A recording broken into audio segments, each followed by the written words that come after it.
Welcome to the Scrapyard, a deck profile series in which I, Yura, aim to take a deep dive into Meadowlands decks and the theory on which they are built. Be they good, bad, or unplayable garbage, I will do my very best to break down what makes the deck tick, the goals it's trying to achieve, and where it ends up standing in the format. Today we have a bit of a weird one, actually, in the context of that intro. Today we're talking about Ninja. And while Ninja does exist in a pure form in Meadowlands, the thing that I actually really want to talk about today is less so Ninja as a deck and more so Ninja as a engine, and the decks that come from Ninja existing as an engine. I've also got something a little bit different on your screen here. This is most of the actual core Ninja cards. There are technically more. The Karakuris have Ninja monsters technically. There's the old monsters like Ninja Grandmaster Sasuke, Strike Ninja, White Ninja, and then Crimson Ninja and Armed Ninja, which are like the flip monsters that deal with certain types of cards, and Lady Ninja Yae.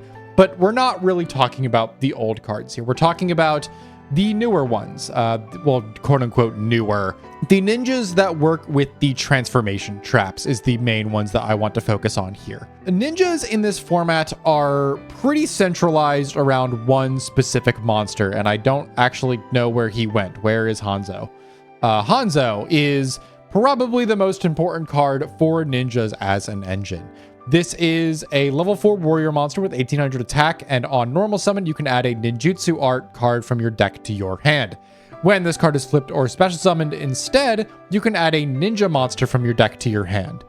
This searches everything you see on your screen, plus a handful of others. It does technically search out the Karakuri ninjas, although I don't really think that does much for you. There are a handful of reasons why Hanzo specifically is so interesting in this format, and it's the main reason why I wanted to make this video in the first place. Before we really go any further, I am going to move myself over to the other side of the screen, though. Oh, there I go. There I am. Hello.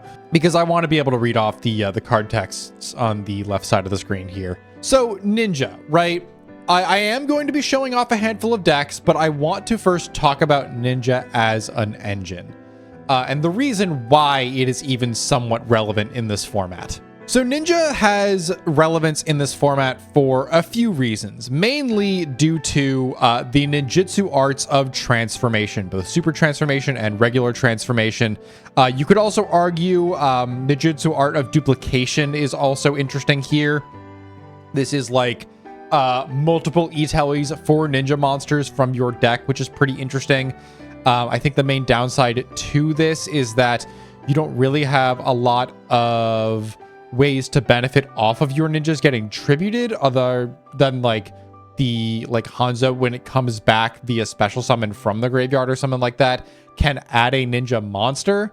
But the rest of these are kind of weird to talk about. So we're going to go one by one, and I'm going to kind of discuss if I think they are relevant enough to even consider, or if they're just kind of not worth it at all. And if they're not worth it at all, I'm just going to cut them from this list here. And then we're going to look back on the actual relevant card pool and see what we have to work with.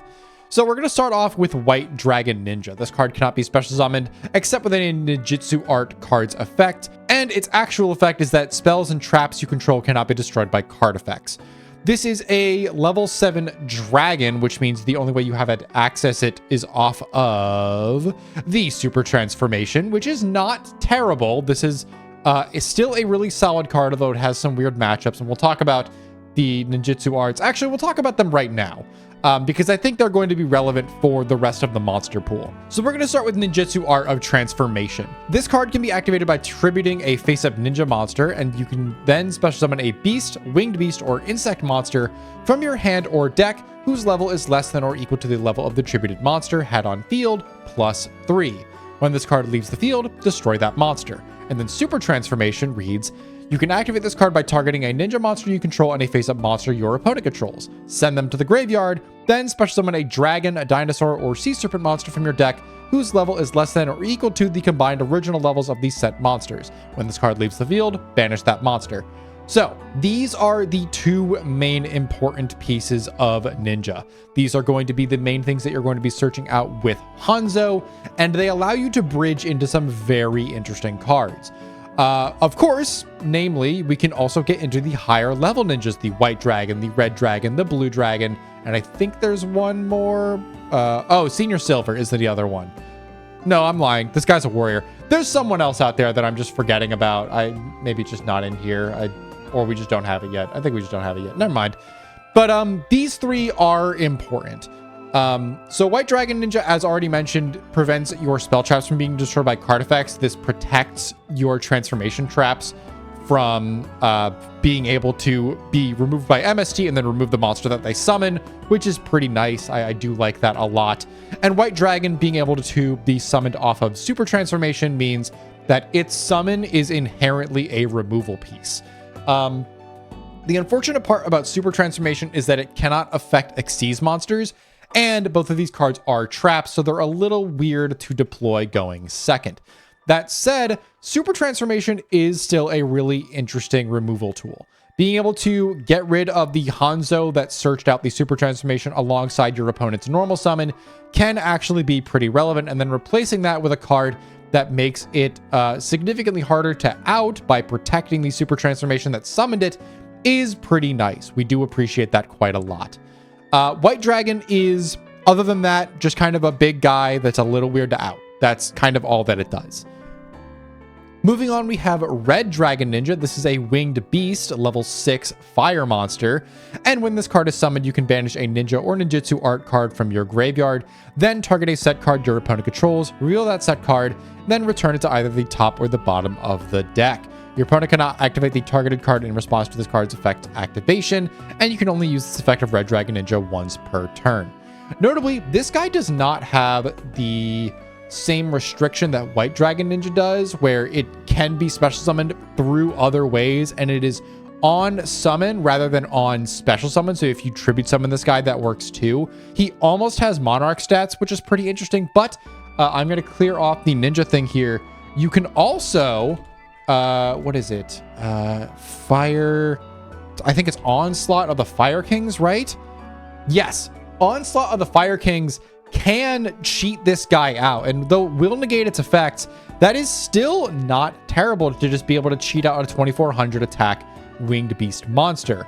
This has a couple of applications in some weird decks that we might touch on. I don't really know if I will, because there's just some like the main application for this is summoning a higher level winged beast monster for Dragoonity, but that requires you to be playing Onslaught of the Fire Kings and then like having specific targets, those being pretty much exactly Red Dragon Ninja and Firebird, which is, where is it? This card here, which overall I don't think is really all that worth it, but it is a little fun to consider. That said, Red Dragon Ninja in ninja decks or like ninja combination decks is still kind of interesting. Being able to out a back row that your opponent cannot respond to is pretty nice, although they can respond to the activation of your ninjutsu art of transformation. Because this is a winged beast, you have to use the transformation card instead of the super transformation. Balancing these two monster types like differentials is a little weird, but it does mean that these cards have different applications in different decks, and we'll get to those when we go over some of the other deck lists that we have access to. That said, I do kind of like Red Dragon Ninja. I think this card is definitely worth considering in Ninja Brews just because it is back row removal and it has good matchups, or in theory it has good matchups into a couple of decks. Next up, we've got Senior Silver Ninja. When this card is flipped face up, you can special summon any number of ninja monsters except Senior Silver from your hand and or graveyard in face down defense position, and there can only be one face up Senior Silver on the field. This card is cope. I'm going to be super honest. This is a level 6, so you have to tribute summon it. I think in theory you can get it off of duplication, but it's a little weird to get off duplication, so it's not super ideal. Overall, I don't really think Senior Silver really finds a whole lot of space here. The ability to summon things out of your graveyard is decent, but like the unfortunate thing they're going to be doing here is that like your main targets for this are the flip ninjas, and they are bad. So we're not, I'm really not interested in like setting white ninja or crimson and armed ninja. I'm okay. So I'm going to go ahead and say it's cope. We're going to cut it. Next up is Blue Dragon Ninja. This is a level 5 Sea Serpent, and once per turn during either player's turn, you can discard a ninja monster and a 1 ninjutsu art card to target a face-up monster your opponent controls, and this turn that monster's effects are negated, and also it cannot attack. Blue Dragon is unironically really interesting. I think this card is definitely has some kind of niche to it. Having a quick effect monster negation, even though the cost is pretty steep, is at the very least pretty interesting. It is a Fiendish Chain on legs that has to discard 2 cards to it. And I think, unfortunately, that cost is just a little too steep, especially when most of the ninja cards that we're going to be talking about aren't really all that great to have in your hand, and especially they're not great to have in your graveyard. That said, though, it is still just a 2100 monster that you can get out using Super Transformation, so it's not terrible. I just think that there are better things to be doing with Super Transformation, unfortunately. That said, I don't think it's nearly as bad as Senior Silver, and it does have its niche application, so we're going to leave it here just to, stew on a little bit. I do think, at the very least, it has something to do.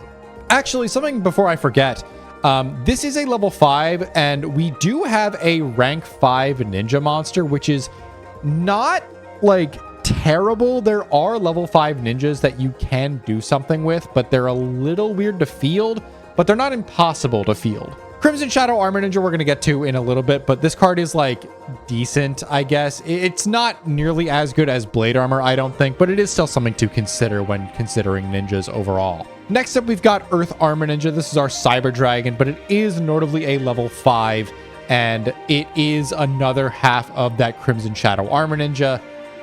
But it is unfortunately just a little weird to field because it is Cyber Dragon. If this card just said, if you control no monsters, you can special summon this card, I think it would be significantly better. But forcing your opponent to have a card on their field to do it is not really as ideal because it is unfortunately a 5, so you can't really do rank 4 plays with it. And your main way of getting to a 5 is through Blue Dragon Ninja or through another card that we're going to talk about shortly. We've already talked about Hanzo. I think Hanzo is phenomenal. There's no real reason for me to say anything about Hanzo. I think Hanzo is far and away the most important card in the deck. It is absolutely the best ninja in the deck, or in the engine rather. There is no world in which you are playing or considering ninjas as an engine and not playing 3 Hanzo. This card is unbelievable for this deck. Next up, we've got Flame Armor Ninja. This is a level 4 Fire Warrior Ninja that can on summon target a ninja monster you control and increase its level by 1. This is your other way of getting access to the Crimson Shadow Armor Ninja, in addition to the Earth Armor Ninja and the Blue Dragon Ninja, which is fine. This is a okay way of making a rank 5. Even past the Crimson Shadow Armor Ninjas, there are other rank 5s in the format that are not terrible to make, i.e. Adreus and Tiras. Those are both pretty phenomenal cards all in their own right, and while they're no Pleiades, they are still pretty decent. Next up is Gogo the Gallant Ninja. This card has some card that works with, I believe it's Ebisu, and I'm gonna be so unbelievably for real. This is kind of a cope card. I think it's funny. Double hand rip if you connect is not terrible. However, you gotta read the entire effect to realize why this card is cope. This full effect is when this card inflicts battle damage to your opponent must discard 2 random cards. In theory, pretty good. That's almost Silva. Unfortunately, the rest of the effect reads, your opponent must have at least 5 cards in their hand for you to activate and resolve this effect. This is Meadowlands. If your opponent has taken a single turn and they're not playing Spellbook or something, they're not going to have 5 cards in their hand. And even in Spellbook, they only have 5 cards in their hand when they're taking their own turn. So unless your opponent is crashing an unboosted blue boy into your Gogo the Gallant Ninja to proc it for the funny reasons, this card's not going to come up. So I'm going to cut it. I don't think you need to really consider Gogo the Gallant Ninja. Next up, we've got Air Armor Ninja. This is the opposite of Flame Armor Ninja. This is on summon. You can target a ninja monster you control and reduce its level by 1. Unfortunately, I think Air Armor is significantly worse than Flame Armor. While this deck can, in theory, make rank 3s because we do have level 3 ninjas technically you really shouldn't. Lady Ninja Yae is not worth it. Like, even though she is a Trunade or Giant Trunade on legs, it's not worth it. While we do have wind monsters that you can play, you would much rather just be finding the more relevant parts of your engine rather than going in on Lady Ninja Yae and Air Armor Ninja to make, like, I don't know, like a bad rank 3. Like, it's not worth it. So that guy goes. Next up, we've got Masked Ninja Ebisu, the other half of the Go-Go, the Gallant Ninja. And this card is actually, if I remember correctly, pretty interesting. Once per turn, if you control a ninja monster other than Ebisu, you can activate this effect and return spell traps your opponent controls to the hand equal to the number of ninja monsters you control. And then also your Go-Go, the Gallant Ninja, can attack directly this turn. Ebisu is actually not terrible back row removal. It doesn't get rid of them fully, but it can clear the way for like a Blade Armor Ninja OTK because this card is a level 4, and that's not terrible. Like, this is one of those cards that I don't think you'll be seeing it super often, but it's also not the worst card in the world. And if you are trying to play like pure ninjas, which is a deck that I think you can play, I don't think this card is terrible. It doesn't have the same like ninjutsu art access that something like Hanzo does, but it being able to clear back row out for the amount of ninjas that you can summon to your field is really not terrible. This card is certainly, at the very least, just kind of mediocre, which in a format like Meadowlands, I've covered so many decks that have cards that are way worse than this. So we're going to call it good enough. Next up is Aqua Armor Ninja, and this card is bad. This card is bad. Aqua Armor Ninja is a level 4 water warrior that reads, when your opponent's monster declares a direct attack, if you have another ninja monster in your graveyard, you can banish this card from your graveyard to target the attacking monster and negate that attack. So it's Necrogardna, but worse. There's not really a reason to play this card. I'm going to be so for real. If you wanted to stop attacks, just like play negate attack or something, or better yet, play Dimensional Prison and actually remove the monster. There is no reason to play Aqua Armor Ninja. It does nothing on the field. It is just a bad card to have in your graveyard. It goes away. The final monster that I think is even worth considering in this lineup is Upstart Golden Ninja. This card is actually really, really good.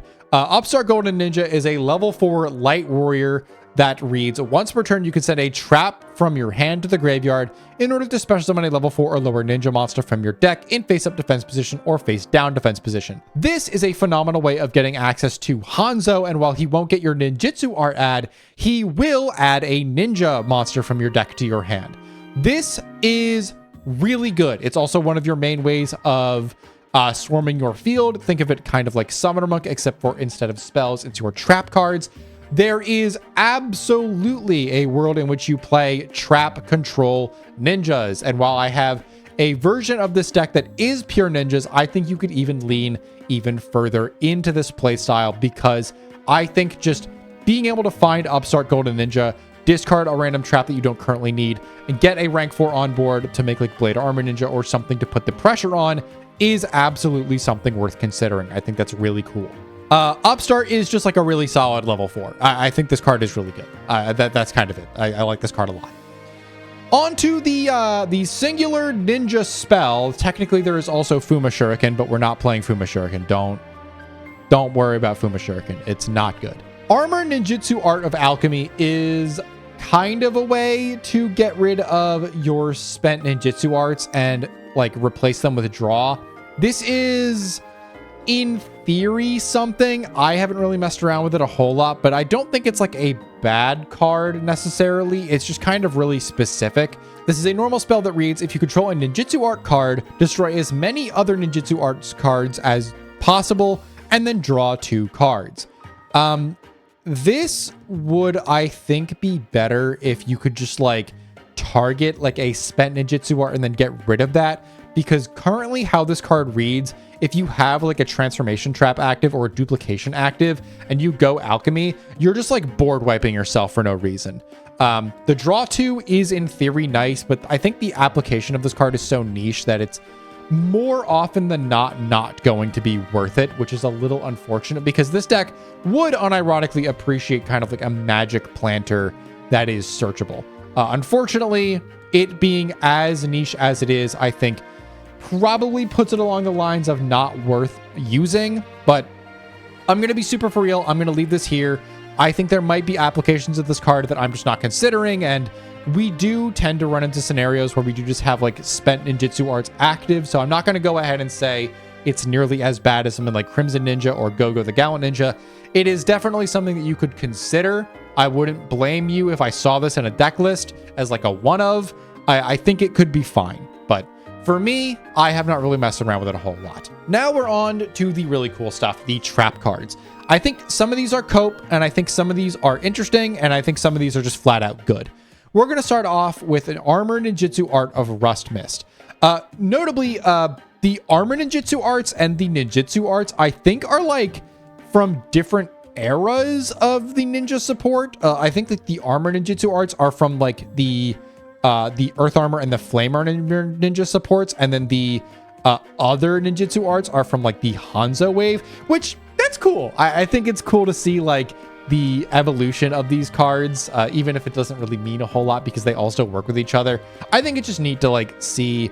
It's kind of like Six Samurai, how you see like the Six Samurai and then like the legendary Six Samurai, and then the further waves have like different naming conventions. I think it's just neat to see like the different waves of support are named a little differently, just so you can kind of identify them. I think it's neat. But Rust Mist is unfortunately kind of weird. Rust Mist reads on a continuous trap. When a monster is special summoned to your opponent's field, if you control a ninja monster, have the current attack of that special summoned monsters. This is... I wish this card also negated effects. If this card negated effects and halved attack, this would be like a genuinely phenomenal floodgate. And I do think that there is like maybe a world where you can still use this. It does dick all into Fire Fist, for that's for damn sure. But like there are a lot of decks in this format that are very comfortable just like pushing a lot with a big special summon board. Like I think Rust Mist specifically can just like prevent Infernity from just killing you, which is very funny to me.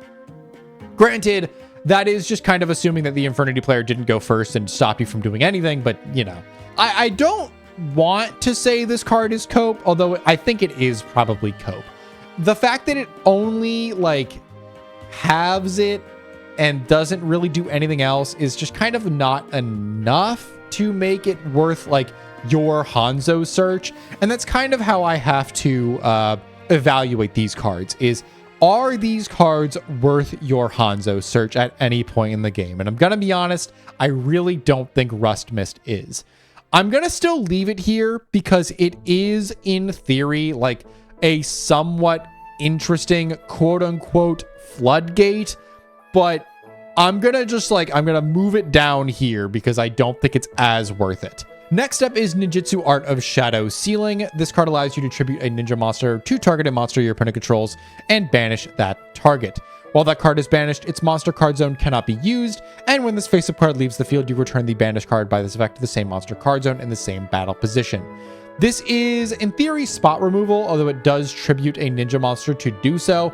And as you've already seen, we've been over the entire ninja lineup, aside from some of the other weird ones, but none of them benefit off of going to the graveyard. You're not getting any additional benefits from tributing your ninjas. You are quite literally just trading one for one in a lot of these scenarios. I do think having access to a searchable banish is not terrible, but unfortunately it's a banish that is removed via MST.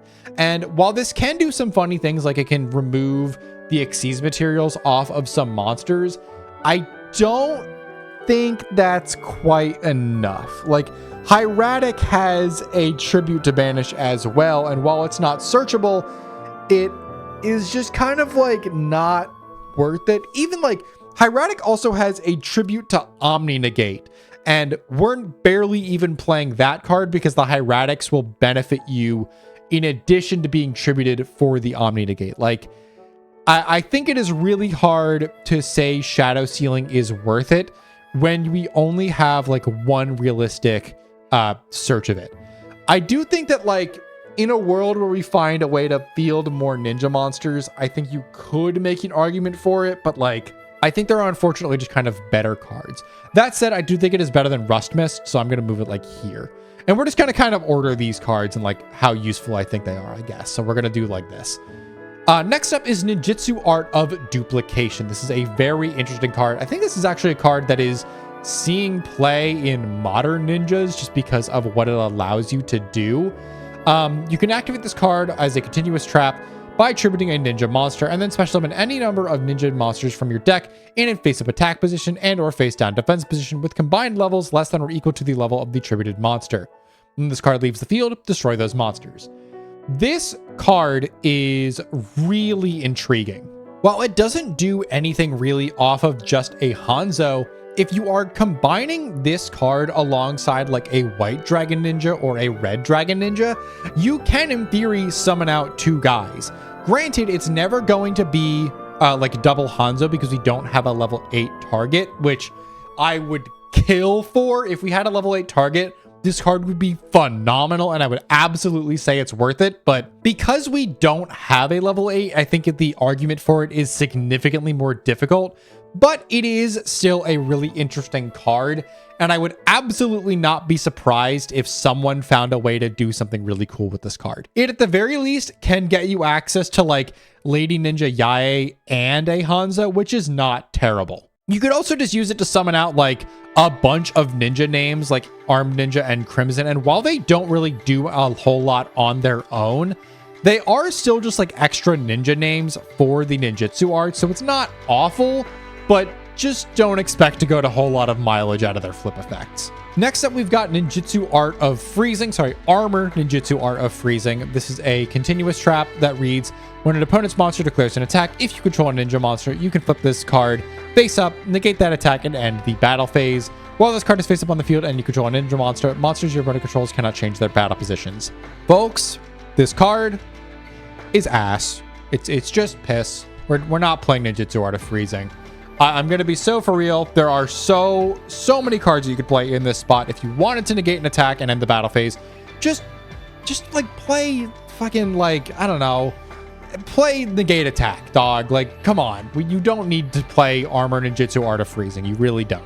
It's not good. Next up, we've got Ninjutsu Art of Transformation. This is phenomenal. This card is really, really good. I've already talked about it, and I would honestly put this card and Super Transformation as just the 2 best ninjutsu arts. They are phenomenal. They get you different cards out of your deck. They let you bridge into different archetypes. It's really, really sick. I don't really have much else to say on these. We're going to get into their niches of bridging you into other archetypes when we talk about other lists. But for right now, we're going to leave these as they are. They are phenomenal cards. They're the best ninjutsu arts in the format by far, and I love them a lot. The final ninjutsu art trap is Ninjutsu Art of Decoy, which allows you to target a face-up ninja monster you control, and it cannot be destroyed by battle. I'm just going to do this real quick. You don't need it. Don't worry about it. We have better cards to use. That's kind of it for the main deck. Next, we're going to move on to the 2 Xyz monsters. One of them you've already heard me yap about quite a lot. This card makes an appearance in every single warrior deck that I make. Blade Armor Ninja is an Xyz of 2 level 4 warrior monsters with 2200 attack, and it has an additional use case in ninjas because its ability to make itself a double attacker actually can apply to any ninja monster you control. This can allow you to double attack with things that are now bigger than Blade Armor Ninja. Things like White Dragon Ninja are really interesting targets for this, being a double 2700 attack monster that will protect your own back row, so it's a little weirder to out. I think this is really cool. I love Blade Armor Ninja in ninjas. It is just a really neat little thing that, like, it gets a little bit of extra synergy, and I think it's really fun. That said, a lot of the times it will still be targeting itself because this deck is not really great at swarming, but it is still just a really solid card to have on hand. The other one is number 12, Crimson Shadow Armor Ninja, and this is your archetypal rank 5 that you would be making with Earth Armor and Flame Armor, and once per turn during either player's turn, you could detach an Xyz material from this card, and this turn, face-up ninja monsters you control cannot be destroyed by battle or by card effects. Unironically, a really interesting card. There are instant fusion targets for level 5s, so if you wanted to just, like, play Flame Armor Ninja and the Crimson Shadow Armor Ninja as a part of, like, a ninja package with an additional, like, level 5 target for your instant fusions, because this deck will utilize instant fusion a good amount because we do have the Carbonala Warriors to get access to like the Blade Armor Ninjas, you can just stick a level 5 instant fusion target in there as well, and then make Crimson Shadow Armor Ninja using either the Blue Dragon Ninja that you're going to be summoning off of like a super transformation, or just a Flame Armor Ninja that you normal summon. This is like, there are use cases for this card. I have not really been messing around with it, but I honestly, like, I hadn't even really considered just using a level 5 instant fusion target prior to this. Most of my Ninja Brews are focused off of just trying to make like a rank 4 and going off from there. But there are use cases for Crimson Shadow Armor Ninja. It making your entire field indestructible is pretty cool. That is a niche that not a lot of decks in this format get access to. And while it's a little small, it's still a pretty cool card. That said, that's the Ninja engine. That is every card that I think is even worth considering for ninjas in this format. I'm going to be honest, you could cut that, you could cut that, like you could maybe cut Rust Mist and Alchemy too, but these, like anything from duplication upwards, I think are worth considering, at least to an extent, for some kind of ninja package. So with that in mind, let's talk about ninja decks. And we're going to start things off with Pure Ninja. This is a list that I have been working on and off for a while. Where is it? Right here. Nope, that's... Hang on. Where am I? Ninja. Okay, here we are. So this is Pure Ninja. And it's kind of a weird deck to talk about. You'll notice that we're only on like 2 ninjas. Technically 3 if you want to count the White Dragon ninjas.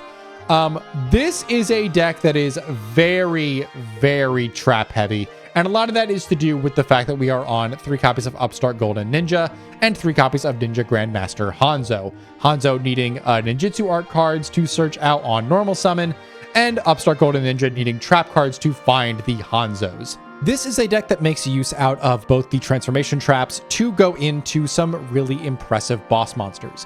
Mainly, the one you're going to be going into is Mist Valley Apex Avian.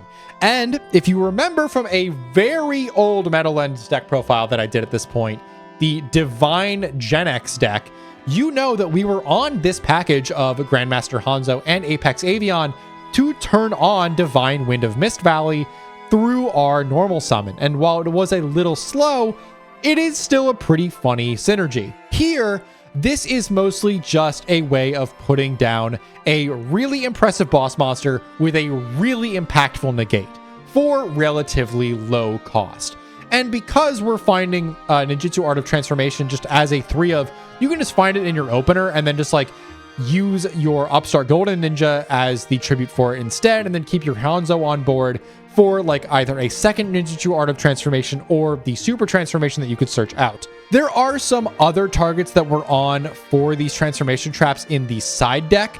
We're on the Dark Simorg as our other Ninjutsu Art of Transformation target. This is again pulled from the Divine Wind deck. This was a sideboard pattern for Spellbook, and it is definitely relevant here as well. And then for the super transformation targets, we are on the White Dragon Ninja, which will protect our Call the Haunteds from being blown up, our Ninjutsu Art of Transformations. Pretty much all of our trap cards that we would be worried about losing can be protected by White Dragon Ninja. And I'm actually going to real quick swap these torrential tributes out for the dimensional prisons because I like having battle negation or like battle interruption here. But this is a deck that is kind of meant to be low to the ground. It utilizes the best low to the ground monsters in the engine in Hanzo and Upstart Golden Ninja to do very low impact plays, while also sitting behind a field of trap cards and using some generic extenders in like Instant Fusion and Warrior Returning Alive to get our Ninja Grandmaster Hanzos back out of the graveyard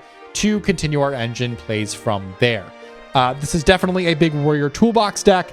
You'll notice we're not on the rank 5 stuff, but I think you totally could be. Again, this is kind of an older list, so there hasn't been a lot of tinkering done with it. I think the side deck is also pretty outdated.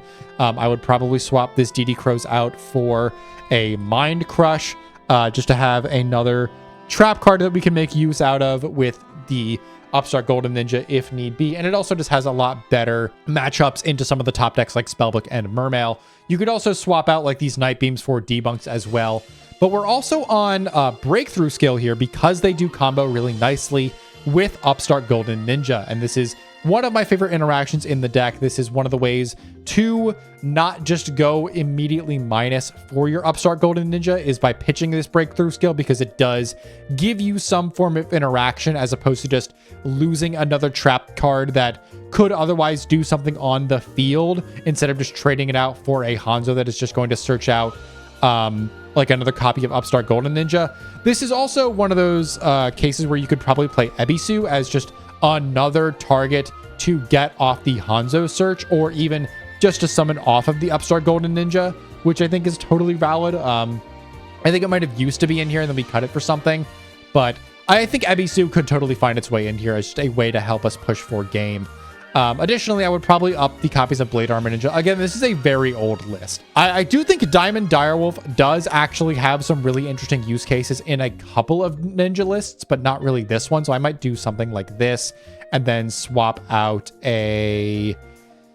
something for an Ebisu. I don't really know what I would swap out in this immediate moment. Maybe just play 41 to keep the bricks in deck, because you really don't want to open the Apex Avian or the White Dragon Ninjas, because these do have to summon from deck, except for Super Transformation has to summon from deck. Regular Transformation can summon from hand, which is another one of the main reasons why we are comboing the transformations with Apex Avian, because it will go to your hand and you can just summon it back out again with another copy of Transformation. This is a very, very good target for Transformation. I like it quite a lot. But honestly, there isn't really a whole lot to say about this list in particular. Pure Ninja is very low to the ground, very straightforward. It's not doing anything super crazy. It's just kind of making its rank 4 toolbox. It's utilizing its transformation traps to get into some big, weird to out boss monsters, and playing around with the interruption that gives them, while also having some cute little sideboard techs for certain matchups to access off of the transformation traps. The Whitehorn Dragon here is specifically for Spellbook, but honestly, I think you could swap this out for something else. I don't really know what it would be. You could even just swap this out for like another one of like a Book of Moon or something. Honestly, I could see Book of Moon in the main here as well, just because it combos pretty nicely with the Hanzo of you could book it and then on your turn flip it face up to add a ninja monster. So I don't think that's terrible. And Book is just generally a good card as well, and I kind of want to use it in more decks. But yeah, genuinely, I don't really have a whole lot to say about this list. It's pretty, like, as I've mentioned many times at this point, is very straightforward, and you're going to see it in the games that we show off for this deck, but there isn't really a whole lot of like spice to this list, which honestly I think is totally fine. Not every deck needs to be doing some crazy combo things. Sometimes it's just a deck full of some really interesting little synergies, and I think that is exactly what this deck is. So next up, we are going to move on to a deck that I think is kind of the polar opposite of this, and if you watched the previous Scrapyard, you're going to know what it is because we touched on it briefly, and that is Jurrac Ninja. Jurrac Ninja is actually a deck that sees play in, I think it's Hat format, where I don't even know where it is. Where's J? There it is. Jurrac Ninja plays more around with the super transformation cards as opposed to the regular transformation cards. We do have a transformation in the side deck to get into Dark Simorgh for matchup reasons, but most of this deck is playing around with utilizing Hanzo to get a super transformation to then use your opponent's monsters, something that would be like a problematic thing to get around, to send the Hanzo and a problematic monster to the graveyard to trade it out for either a Guaiba or a White Dragon Ninja. Getting Guaiba off of this is really, really cool. This is honestly one of my favorite interactions in Ninja. I think it's really fun to functionally play like a weird version of Dino Rabbit with like the insane trap lineup that Ninja kind of facilitates, while also being able to get access to a Warrior Toolbox extra deck. This gets to play both the Evil Czars and the Warrior Toolbox stuff, which I think is really interesting. That said, once again, I think this extra deck could use some touch-ups. I think like there's definitely some things in here that I would want to change.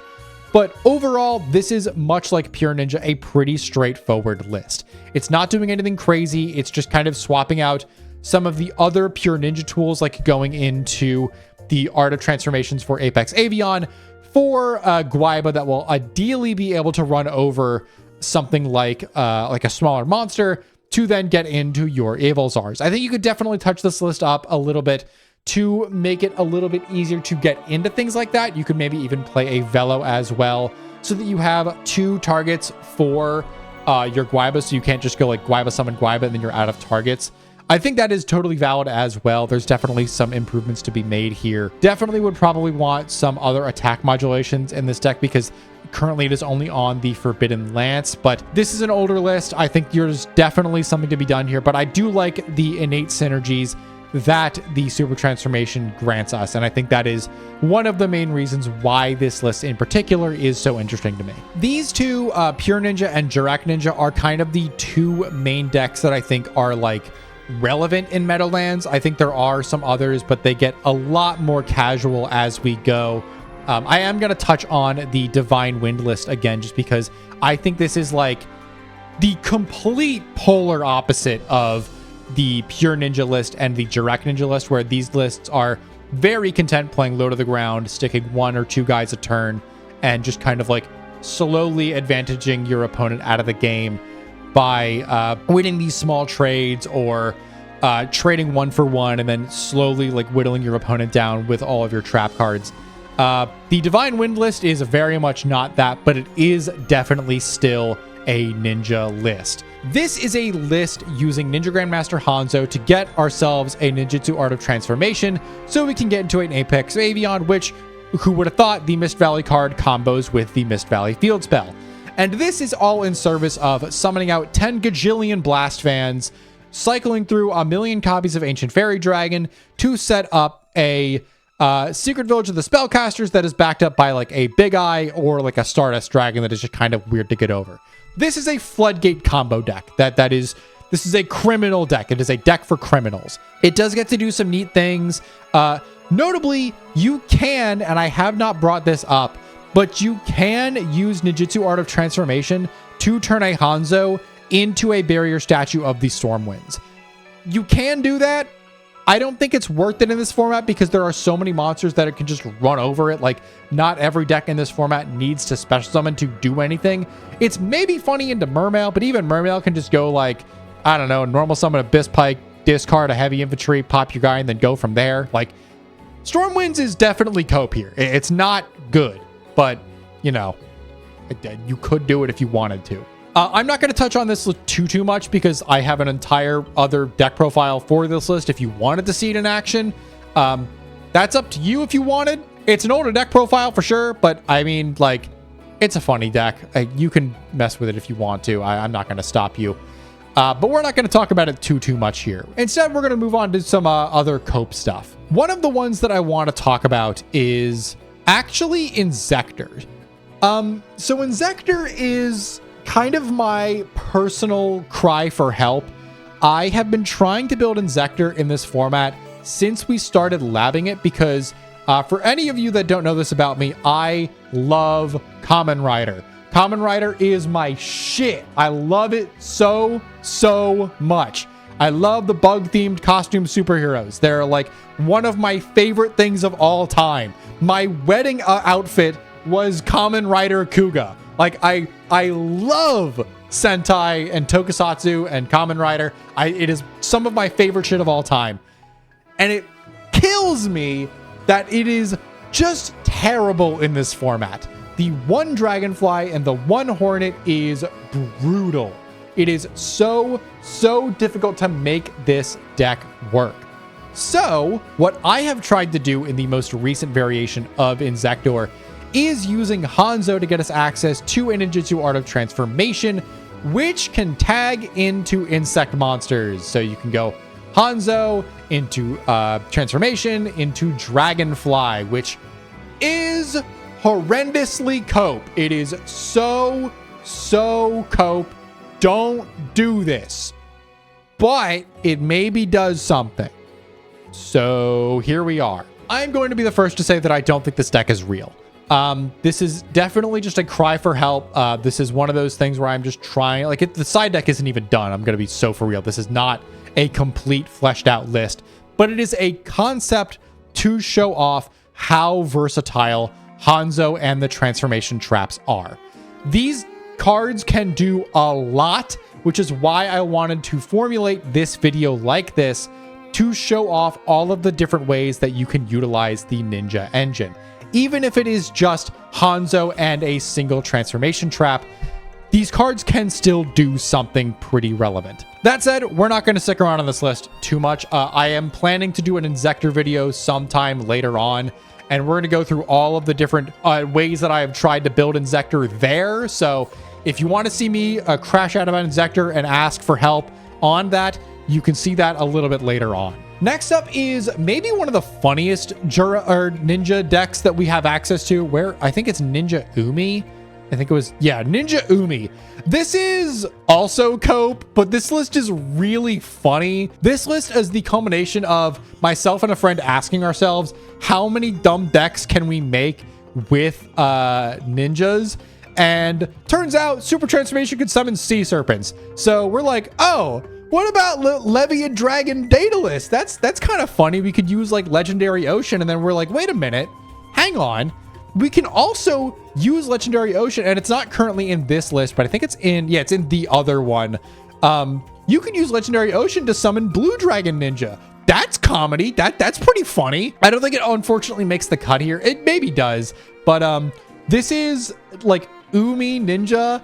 It is utilizing the Levia Dragon Daedalus and the Mecha Sea Dragon Plesion as just like big guys that are kind of weird to out, while also using the ninja monsters to get into them, because Super Transformation is also removal. And while you have ALO on field, you can actually do some very funny Xyz plays with, because ALO reduces the level of all water monsters by 1. You can make like rank 6s with Daedalus, or rank 4s with Plesion, or even just like if you get rid of the ALO and you have like a Plesion and you go Instant Fusion for Deep Sea Shark, you can make rank 5s.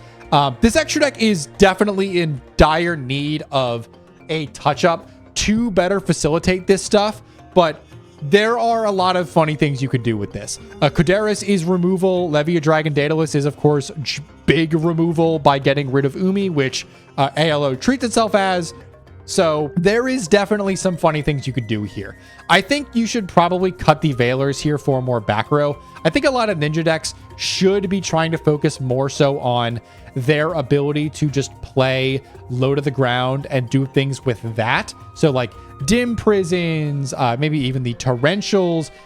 This is also a deck that can play Macrocosmos because it does not give a single goddamn about its graveyard. A lot of the ninja decks are kind of like that unless they're specifically playing Warrior Returning Alive, which this deck could do in theory, but your only real target for it is the Upstart Golden Ninjas and the Hanzos, which I don't think are super relevant. But this is one of those decks where I'm just like, a ninja can do a lot of things. It can do good things, it can do cope things, it can do bad things, and just like, I love how varied a ninja can be in this format. You could do like just complete utter casual nonsense with it, or you could play a super low to the ground, like kind of Fire Fist adjacent deck that is utilizing the Warrior toolbox in like pure ninja. These cards can do a lot, and I think it's really cool. There is a couple of dragon things that we've messed around with. Unfortunately, I don't think any of them really came to pass. There was also, and these don't have deck lists, unfortunately. I'm going to pop up Dragoonity. There was a thought of using ninjas in Dragoonity to get you access to, because this is dragons and winged beasts, it is in theory like a really decent target for ninjas, because the super transformations can get you access to Mistletoe, and the regular transformations can get you access to ducks. Unfortunately, the smaller Dragoonity monsters that are not exactly Mistletoe only get their equip from graveyard on normal summon, but Mistletoe gets it on special summon, which is pretty nice. So I think there is a world in which there's like Dragoonity Ninja. I know that is like a historical list, I'm pretty sure, that like people were messing around with. So honestly, like I could very well see us trying to build Ninja Dragoonity at some time. You're going to see Dragoonity. I think it actually might be tomorrow's upload is Dragoonity. It might be exactly this Dragoonity list. So you're getting spoiled a little bit if you're watching this video. And then the other one that we wanted to try to make work was, I think it's Hieratic. We never really got it off the ground. In theory, Hanzo is a way of putting a Hieratic monster on board, but I think it's just better just instead of doing that, just play like Seal of Supremacy, which is just a significantly better way of doing it. There isn't really a lot of dragon strategies in Meadowlands, believe it or not. We have like Chaos Dragons, we have this, and that's kind of it. There's not really a lot of other dragon archetypes because Blue Eyes doesn't have its structure deck yet. Red Eyes is not an archetype at all yet. There's like Cyber Darks, I guess, but those are like machines and dragons. There's Galaxy Eyes, but those are like multi-type stuff. There really isn't a lot to be done here in terms of like actual dragon decks. You can play Malefic. I get you want to play Malefic. You could do that. You shouldn't. I've tried to play Malefic. It's not worth it. But yeah, there really isn't just like a lot to do here. I guess you could use it to get like a Hieratic Seal the Dragon King on board, which is in theory interesting, but I think there's better things to be doing. So I don't think it's super worth it, unfortunately. But that's kind of it for the ninja decks that I think we've tried to build. I'm scrolling through my list again just to make sure that I'm not missing anything. I do really like Ninja Umi. I think that is like, it's definitely one of the worst ones we've built, but it's in theory like one of my favorites just because it has a lot of cool little dumb synergies, and I think that's very funny. You could also put like the ninjas into like any dino deck, like if you wanted to play Evol, but I think Evol is unfortunately just played better pure. So honestly, I think this is totally enough to just cover where ninjas are at for right now. I think there is definitely maybe a world in which we do a couple of other like ninja crossover strategies, but I'm actually currently liking where the ninja decks are at currently.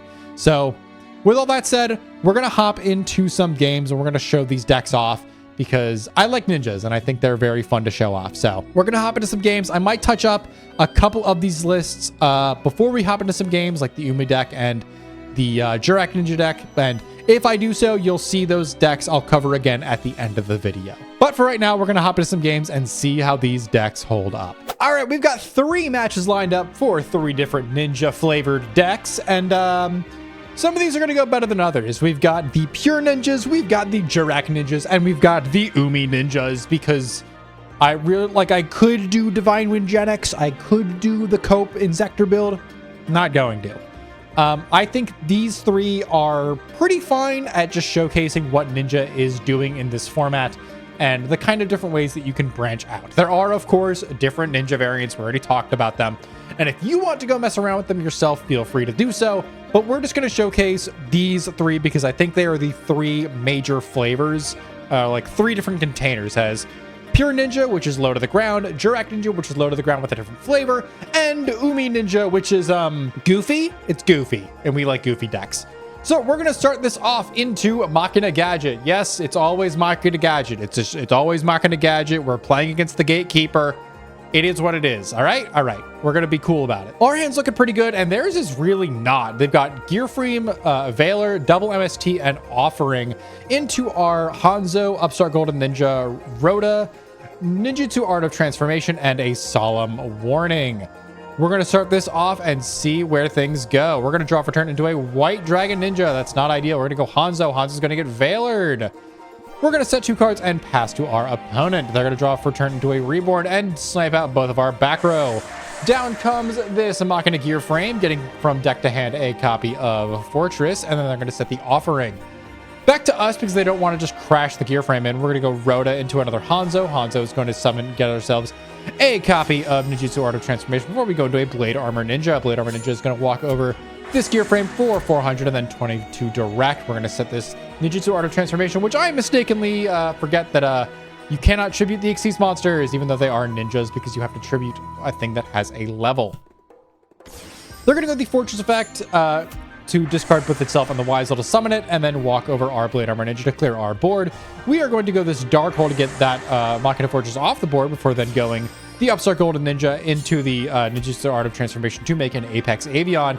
And they are really not on a whole lot. They've got this Grinnell in hand. They're going to go the Machina Fortress to walk into our Apex Avion and then kill, or attempt to kill the trap to kill the Apex Avion, but the Apex Avion is just going to bounce itself the hand, which does out it in a sense. So we're going to find an Upstart Golden Ninja and then go Instant Fusion into a Carbonella Warrior, where they're going to make a Blade Armor Ninja, the second one, and then walk in for well over lethal. They're going to proc this Ultimate Offering just for the fun of it, and we are going to wrap this game up. All right, game 2, and the Machina Gadget player's hand looks way better, and our hand looks way worse. So we're going to see what has changed between these 2 games. They're going to draw into an MST, which is pretty phenomenal. They're going to go the green gadget, get a red gadget, and then go this Machina Fortress, pitching both itself and a yellow before setting 2 and passing. We're going to go this Photon Thrasher and the Upstart Golden Ninja, which are going to get combos. We're going to use that opportunity to snipe out their unknown back row, which is an MST of their own, before we walk in over the green gadget with the Photon Thrasher. They're going to draw into a Grinnell and then normal summon out this copy of a red gadget. Red's going to get yellow, and they're going to walk over our board and for 13 direct. Pass to us, we're going to find a Veiler for turn before then going Warrior Returning Alive to get this Thrasher back on board. We're going to do the Upstart Golden Ninja, pitching that transformation to get a copy of Hanzo out of the deck, and then searching out an Upstart Golden Ninja before going into a Die Sigma, which can cleanly out this Machina Fortress, who is unfortunately going to rip that Upstart Golden Ninja out of our hand and give them full hand knowledge. We are going to use the Violent Die Sigma effect to walk over the red gadget, and believe it or not, doesn't trigger Grinnell because except during the damage step, this card is ass. They are going to draw for turn here into a green gadget. They're going to go the green gadget. Green gadget is going to get the second red gadget, and they are just going to pass it over to us because they cannot do much. We're going to go battle phase, after we draw into a Call the Haunted, crash in. Realistically, they totally could have done something here if they had gone, during that previous turn, if they had gone the limiter removal to pop their own green gadget to make the Grinnell, but like the Grinnell would have just died to the Die Sigma, so it doesn't really matter. So instead, they're going to normal out this red gadget. No more targets, I believe, and then they're going to go the Iron Call for the green gadget to get a rank 4 on board. They're going to make a Utopia, which is a light with enough attack so it can walk over our Die Sigma. It's going to pass to us. We're going to find a bottomless. We're going to go this Call the Haunted to get a Hanzo back on board. Hanzo effect is going to trigger, get us a Upstart Golden Ninja. We're going to normal summon that Upstart Golden Ninja and get another Hanzo to board. Hanzo is going to search out a White Dragon Ninja, which is our last target in deck. We're going to make a Blade Armor Ninja and then walk in for 18 and then 2 sequences of 22. Back to our opponent. They're going to find a Machina Fortress off the top. Normal summon out that yellow gadget, not realizing that they are out of targets before going into the Machina Fortress using the Grinnell. Really unfortunate here. If they still had another copy of green in deck, this hand would have been phenomenal, but they are currently a little bit behind here. We're going to walk over that Blade Armor Ninja for 300 and then set the limiter removal and pass. We're going to find a Thrasher off the top before then going Ebisu and then make the Heroic Champion Excalibur, which gets to 4K, which is well over the amount that we need to kill over that yellow gadget. That's going to wrap up the set. All right, so Pure Ninja kind of dumpstered Machina Gadget, I will not lie. That is maybe like the least close I've ever seen a replay with Machina Gadget go. And granted, those hands for Machina Gadget were pretty weak, so it's not like the craziest thing in the world, but it still lost. So we're in with Jurrac Ninja now. You can see our fun little friend Guiba here into Hieratic. This is a deck that I like a lot. And I think it's going to be a very interesting matchup for the Jurrac Ninja deck because I'm going to be honest, it's actually kind of a bad matchup. So we're going to see if Jurrac can win this climb up this hill. We've got a Forbidden Lance, a Warrior Returning Alive, a Guiba, a Call the Haunted, and an Instant Fusion into our opponent's Hieratic Seal of Convocation, Heavy Storm, E-Telly, Dark Hole, and Red MD. Let's see what happens here. They're going to draw into a Tefnu and then go Convocation. Convocation's going to get an S-Set. They're going to go S-Set and then go Emergency Teleport into a Psychic Commander so they can make a Stardust Dragon before passing to us. We're going to normal summon out this copy of Upstart Golden Ninja to get a Hanzo out of the deck. Hanzo is going to get us a Upstart Golden Ninja, and then we're going to go the Instant Fusion to get a 4 on board to make another Violent Die Sigma. Violent Die Sigma is going to steal this Stardust Dragon. We're going to set this Forbidden Lance and walk in for 25. That Tefnu in our opponent's hand is now online. They're going to go this Heavy Storm to clear out our back row here, but the Stardust Dragon and the Forbidden Lance for a couple of reasons that you'll see in a second. We're going to Lance to make our Violent Die Sigma unaffected by spell cards, and they are going to go this Tefnu and then tribute over that for the Dread MD, reborning their Stardust Dragon out of the graveyard. They're going to walk over our Die Sigma, which is no longer protected from winds, and then walk in for 28 direct. Back to us, we find a Reborn off the top. We're going to go this Warrior Returning Alive to get a Hanzo out of the graveyard. Hanzo is going to try and get us back into this game with a Ninjutsu art, but unfortunately that's going to be stopped by the Veiler. We're going to go the Reborn into a Heroic Champion Excalibur just to get over that really big Red Eyes Darkest Metal Dragon, because otherwise we have a lot of trouble getting over it. And we're going to pass to our opponent, who's going to find a Judgment. They're going to just pass back to us because they cannot out the Excalibur. And now we are just in passive position. We're looking for trap cards or something that can keep us back into this game. And unfortunately, we're not really finding anything. We find an instant fusion, though, which can make us a rank 4. We're going to go this Upstart Golden Ninja into Cowboy, which is going to be met by the Judgment, which is going to put us really, really far behind. They're just going to walk over our set Upstart Golden Ninja, just keep the board clean, and we're going to find a Call the Haunted. We're going to set this Guaiba and set this Call the Haunted. They are going to find an instant fusion of their own, which they can then use to make a Guiltia and then tribute summon this Watt-tailed dragon. We're going to walk over our Guaiba for 25 and then try to kill us with the Watt-tail before we reborn. We die Sigma. They're going to kill it with the Watt-tail, keeping our board clear again, putting us on better habit. We're going to find a Rhoda into a Hanzo. Hanzo is finally going to be able to get this super transformation online. And unfortunately, our opponent draws into MST. We're going to use the super transformation to clear the board and get this white dragon online. But they've got a Dark Hole that they have had in their hand since turn 1. And now it is just a scramble to put anybody on board. Anybody on board wins this game, and neither of us can find a single normal summon to save our life. They're going to MST our MST and pass back to us, where we are going to find a Guaiba. See, this is a Jurrac deck. We won with Guaiba. Isn't that neat? Isn't that what we wanted here? All right, now let's go to game 2. All right, game 2, and our hand is looking significantly worse. No trap cards online for the Upstart Golden Ninja. We do have a Lance for the Guaiba, but their hand is looking way scarier. Nebthet, Sue, Valor, Wattail, and E-Telly. Let's see what we can do here.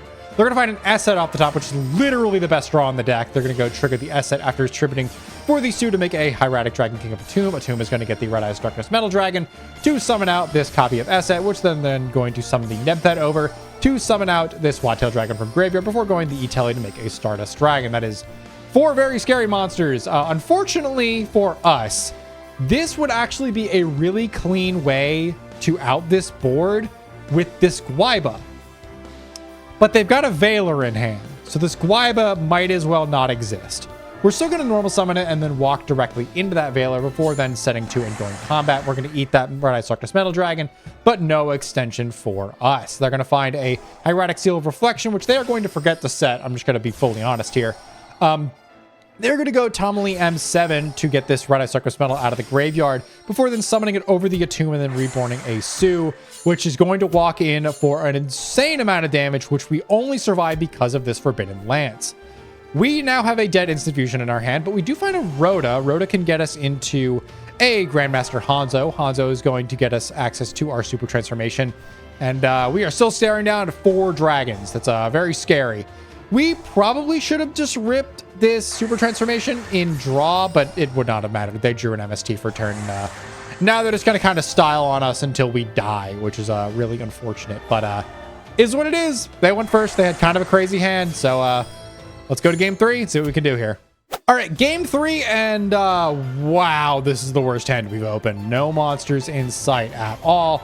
And our opponent has also opened pretty weak, but this is going to be a scramble for who can field something first. So let's see what we've got here. We're going to draw into a Guaiba. That is really, really good for us. We're going to set 2 and pass. They're going to find an instant fusion, which does actually allow them to field something here. They're going to go with Guiltia, tribute summon that Wattail Dragon, and then get into Red Eyes Darkness Metal Dragon, which we are going to Mirror Force. They do have extension in hand, though, so it's not completely done yet. We still need to find a second monster, ideally like a Hanzo or something to get us into the rest of our engine.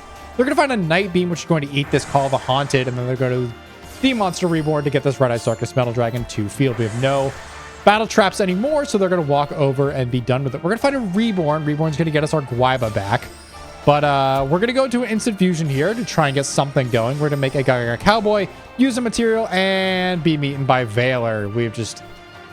Every single game, it feels like we've been eaten by Valor. It's truly a brutal thing. Our Cowboy's going to die to the Red Eyes Darkness Metal Dragon, and it's back to us. We're going to find a Lance just a little too late. We're going to find a Sue off the top, go the Hieratic Seal of Supremacy into the Sue, and then walk in for a huge chunk of damage, killing us.